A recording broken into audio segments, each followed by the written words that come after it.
제가 최근에 넷플릭스에서 드라마 한 편을 봤어요. 네, DP입니다. 이게 원래는 웹툰으로 굉장히 유명한 작품이라고 들었는데 군대 내에서 벌어지는 학대라든지 인간성 말살의 문제, 그리고 그게 사회적으로 어떤 문제가 되는가, 부조리를 밝힌 그런 드라마라고 볼 수가 있는데요. 군대를 저는 안 다녀왔잖아요. 그럼에도 굉장히 마음이 착잡하고 보는 내내 좀 안쓰러웠던 그런 드라마였습니다. 그래서 오늘은 좀 군대 이야기를 해볼까 합니다.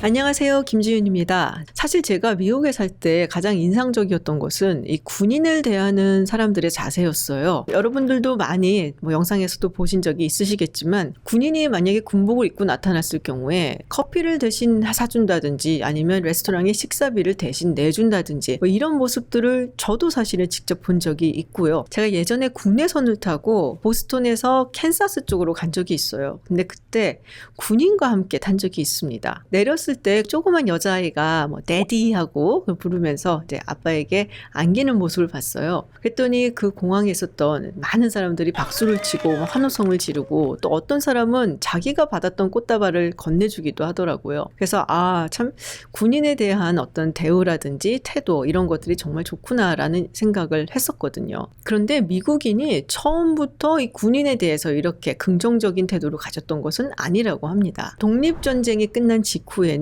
이 직업군인에 대한 인상이 굉장히 안 좋았다고 해요. 이들에게 있어서 직업군인이라고 한다면 왕을 지키는 근위대, 근위병 이런 생각을 했고 국가를 지키는 군인이다라는 생각이 별로 없었다라는 것이죠. 특히나 유럽에서는 주로 귀족의 자녀들이 장교가 많이 됐었기 때문에 장교에 대한 반발심은 굉장히 컸다고 합니다. 그래서 미국인들이 당시에 이래야 참 군인이지 라고 생각했던 것은 밀리시아, 즉 시민군이었다라고 해요. 그리고 군인을 꺼려했던 것은 좀 현실적인 이유도 하나 있었죠. 아무래도 병영 생활을 하고 하다 보니까 위생적인 부분에서 상당히 좀 지저분했다. 그래서 병균도 가지고 다니고 사람들이 좀 안 좋아했다라는 것도 있고요. 그 당시에는 군법 같은 것이 확고하게 잡혀지지 않았었기 때문에 실제로 민간인에게 피해를 끼치는 경우도 꽤 있었다고 해요. 먹을 것을 훔친다든지 약탈을 한다든지 혹은 그 이상의 범죄를 저지르는 경우도 있었다고 하죠. 그런데 미국이 점점 커가면서 외국과 전쟁을 하면서 군인들이 어떤 책임을 지고 있는가를 알게 되고 그러면서 군인에 대한 태도도 달라졌다는 거죠. 1812년 영국과의 전쟁을 치르고 또 멕시코와의 전쟁을 치르고 그리고 남북전쟁을 치르면서 군인의 존재에 대해서 상당히 다르게 생각을 하게 됐다고 합니다. 그리고 남북전쟁이 끝나고 나서 지금처럼 전사한 군인들을 애도하는 그런 관습이 생겨났다고 해요. 우리도 현충일이 있고 미국에서 메모리얼 데이라고 하죠. 메모리얼 데이가 어떻게 시작됐고 누가 먼저 했는가라는 것에 대해서는 좀 원조 논란이 있습니다. 남북전쟁이 끝난 후에 남부의 여인들이 이 전사한 군인들의 무덤을 돌봐주고 했던 것에서 시작됐다라는 얘기도 있고요. 자유인이 된 흑인들이 자신들을 위해 싸웠던 연방군들의 무덤에 꽃을 갖다 놓고 또 돌봐주면서 시작했다. 그래서 이게 사우스캐롤라이나의 찰스턴이 원조다라는 얘기도 있습니다. 그리고 1868년 5월 1일 남북전쟁에 참가했었던 존 로건 장군이 이제부터 5월 30일을 전쟁에 참전했었던 군인들의 묘지를 돌봐주고 그리고 꽃을 갖다 놓는 날로 정한다라고 이야기를 했다고 하죠. 그 당시에는 그래서 메모리얼 데이가 아니고 데코레이션 데이라고 불렀다고 하고요. 그럼 왜 5월 30일이냐? 그때 미국 전역에 꽃이 가장 만개하는 시기였기 때문에 5월 30일로 정했다고 합니다. 근데 1966년 존슨 대통령이 이 원조 논란의 종지부를 찍습니다. 1866년 5월 5일 뉴욕의 워털루에서 시작한 것이 원조다라고 이야기를 했는데요. 근거는 시 차원에서 공식적으로 한 것이고 그리고 그날 약간 공휴일처럼 상점들이 모두 쉬었다고 해요. 어쨌든 이 데코레이션 데이로 시작한 메모리얼 데이는 1차 세계대전이 끝나면서 점점 더 많은 전사자들을 추모하게 되었고요. 이 이름도 데코레이션 데이에서 메모리얼 데이로 바뀌어졌습니다. 그리고 1971년 연방의회에서 이날을 국경일로 정하게 돼요. 그래서 여태까지 5월 30일이었던 것을 5월의 마지막 월요일로 정하게 되죠. 그렇게 되면은 토요일, 일요일, 월요일 3일을 쉴 수 있는 이제 연휴가 되는 것인데요. 그래서 최근 들어서 이걸 다시 5월 30일로 옮겨야 된다라는 의견이 나오고 있다고 해요. 왜냐하면 이게 연휴가 되니까 원래의 취지가 잘 안 지켜지고 사람들이 그냥 노는 날처럼 여기기 때문이라고 하죠. 유럽에도 당연히 현충일이 있죠. 프랑스에서는 이거를 Remembrance Day라고 해서 11월 11일로 정하고 있고, 또 영국에서는 Remembrance Sunday라고 해서 11월에 두 번째 일요일을 현충일로 정하고 있습니다. 약간의 차이가 좀 있지만 제1차 세계대전이 그 계기가 됐다라고 볼 수가 있죠. 1차 세계대전이 끝난 1918년 11월 11일 오전 11시에 그래서 11월에 현충일을 정한 건데요. 참고로 미국은 11월 11일을 메모리얼 데이가 아니라 베테랑스 데이라고 해서 모든 재향 군인들을 위한 날로 정하고 있죠. 11월이 되면 유럽의 많은 시민들 그리고 정치인들이 이 가슴에 빨간 꽃 그 배지를 달고 있는 모습을 보실 수 있을 거예요.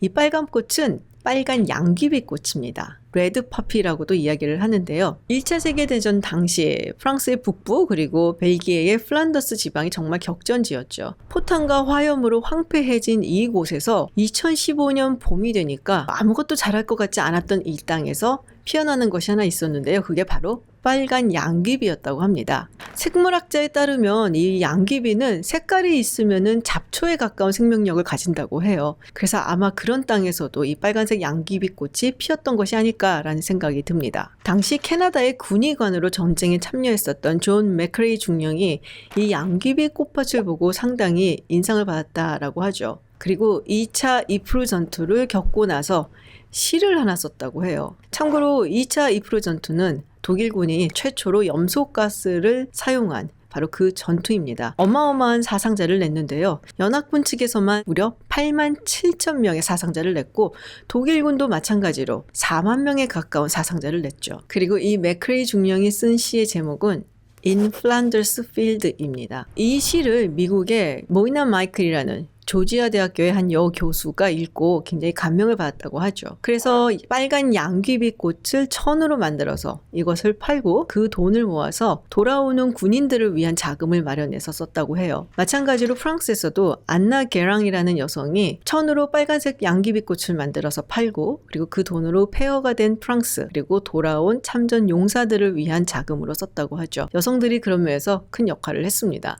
여러 가지 사건이 정말 많았죠. 아프가니스탄 이야기를 또 꺼내지 않을 수가 없는데요. 지난 8월 27일 카불 공항에서 자살폭탄 테러가 있었습니다. 정말 많은 사람들이 숨졌고 그리고 군인도 13명이나 사망을 했습니다. 많은 분들이 사진 한 장을 기억하실 거예요. 미군들이 아기들을 안고 있는 사진. 다급해진 아프가니스탄의 엄마들이 아기만이라도 살려달라면서 철조망으로 아기들을 건넸고 그 아기들을 받은 미군들이 갓난 아기들을 안고 있는 사진이었죠. 그 사진 속에 아기를 안고 있는 한 여군 병장이 있었는데요. 그녀는 23살의 니콜 G라는 여성입니다. 지난 27일 자살폭탄 테러로 사망한 13명의 미군 중 한 명이었습니다. 그녀의 최근 인스타그램에는 기사에 보도된 아기를 안고 있는 자신의 흐릿한 모습이 찍힌 사진이 올라와 있고 한마디가 적혀 있죠. I love my job. 예전에 봤던 영화가 생각이 났습니다. Taking Chance라는 영화인데요. 여기서의 chance는 기회, 찬스, 이 찬스가 아니고 찬스 펠프스라는 한 일병의 이름입니다. 우리나라 제목으로는 찬스 일병의 귀환으로 번역이 되어 있는데요. 케빈 베이컨이 주인공인 마이클 스트로블 중령 역할을 맡았는데요. 마이클은 이라크전에서 전사한 이 찬스 펠프스의 운구를 직접 하겠다고 나섭니다. 사실 동향인 것을 제외하면 전혀 모르는 사람이고 그리고 중령의 입장에서 운구를 할 만한 그런 위상은 아님에도 불구하고 본인이 직접 운구를 하겠다라는 이야기를 합니다. 동부에서 와이오밍주까지요. 다른 사람들은 이라크전에 나가 있는데 자기는 안전하고 편안하게 가족들과 함께 정보 장교로 남아있다는 것에 양심의 가책을 받았기 때문이죠. 영화는 이 찬스 일병의 운구의 여정을 큰 클라이막스 없이 담담하게 그려냅니다. 그럼에도 정말 많은 사람들에게 감동을 줬죠. 최대한의 예우를 갖춰서 멀쩡할 리 없는 찬스 일병의 유해를 수습을 합니다. 깨끗하게 새 제복을 입히고 그리고 그의 유품들도 모두 깨끗하게 정리를 하죠. 유품에 묻어있는 핏자국도 다 씻어내고 그리고 유족들에게 건네줄 성조기를 준비를 합니다. 찬스 일병의 부모님이 이혼을 했기 때문에 두장을 준비하는 배려도 잊지 않죠.